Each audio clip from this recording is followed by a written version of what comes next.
নমস্কার বন্ধুরা, welcome to my channel.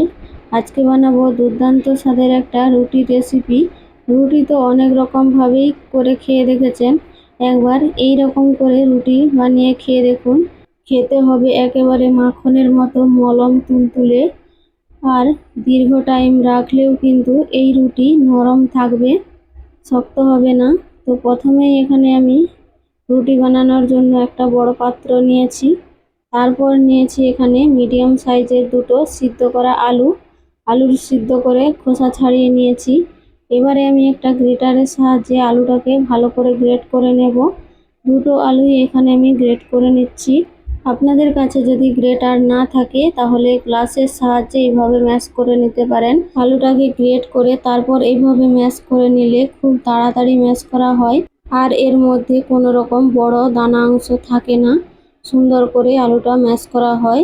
এবারে এর মধ্যে আমি দিয়ে দিয়েছি 1 কাপ গরুর দুধ। আপনারা চাইলে এখানে গুঁড়ো দুধ এইভাবে লিকুইড করে নিতে পারেন।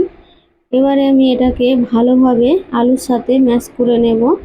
আলুর মধ্যে কোনো রকম বড় অংশ যেন না থাকে, এইভাবে ভালো করে মিশিয়ে নিতে হবে। দুধের সাথে আলুটা ভালো করে ম্যাশ করে নিয়েছি। এবারে দিয়ে দিচ্ছি স্বাদ মতো লবণ, দিয়েছি এখানে 2 চামচ চিনি, দিয়েছি এখানে 1 চামচ মতো রিফাইন তেল। এবারে সব কিছুকে ভালো করে এখানে মিশিয়ে নিতে হবে, কোনো মিশ্রণ যেন না গোটা গোটা থাকে। তো চিনিটা গলে যাওয়া পর্যন্ত ভালো করে মিশিয়ে নিয়েছি। এবারে দিয়ে দিচ্ছি এর মধ্যে আমি আটা। আপনারা চাইলে পুরো এখানে ময়দা দিয়েও করতে পারেন, কিংবা আটা ময়দা মিশিয়েও করতে পারেন, কিংবা শুধু আটা দিয়েও করতে পারেন। আমি এখানে দুটোই দিয়েছি। 1 বাটি এখানে আমি আটা নিয়েছি প্রথমে, তারপর আমি হাফ বাটি ময়দা দিয়ে ভালো করে এটাকে মেখে নেব। তো যদি মনে হয় যে আরও লাগবে, তো আমি এখানে পরে আরও সামান্য দিয়ে দেব আটা।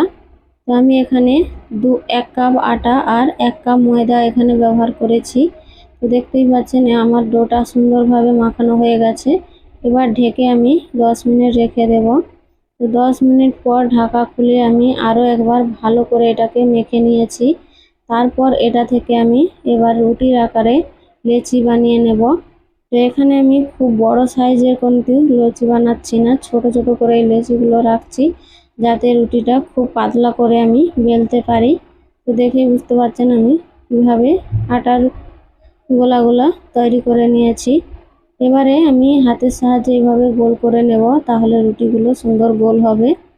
এবারে একটা বেলনিকার নিয়ে নিয়েছি, তারপর শুকনো আটা দিয়ে এবারে বেলে নেব রুটিটাকে। যেমন নর্মাল রুটি বানানো হয় ঠিক সেই রকমই আমি রুটিটা বেলে নিচ্ছি। এখানে খুব বেশি এখানে মোটা রাখবো না, যতটা পাতলা করা যায় পাতলা করেই রুটিটা বেলে নেব, কারণ যত পাতলা রুটি হবে রুটিগুলো খেতে কিন্তু ততটাই ভালো লাগে, আর পাতলা রুটি ফুলেও খুব সুন্দর হবে। তো এখানে আমি রুটি বেলে নিয়েছি, আর এই রুটিগুলো কিন্তু বেলে রাখা চলবে না, যেহেতু এটা খুবই নরম।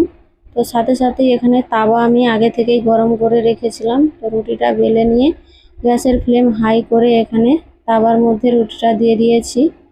এবারে এক সাইড হয়ে গেলে আমি আরেকবার উল্টে দিচ্ছি। তো এবারে উল্টে উল্টে এভাবে আমি উল্টে দেব, আর খুন্তির সাহায্যে এভাবে চেপে চেপে দেব, তাহলে রুটিটা সুন্দর হয়ে ফুলে উঠবে।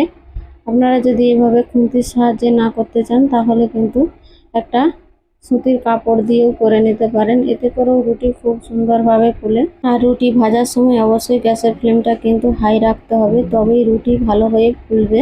রুটিগুলো ভাজা হয়ে গেছে, এবার আমি নামিয়ে নিচ্ছি। তো আজকে রুটির রেসিপি কেমন হয়েছে অবশ্যই কমেন্ট করে জানাবেন। ভালো লাগলে একটা লাইক কমেন্ট শেয়ার করে দেবেন।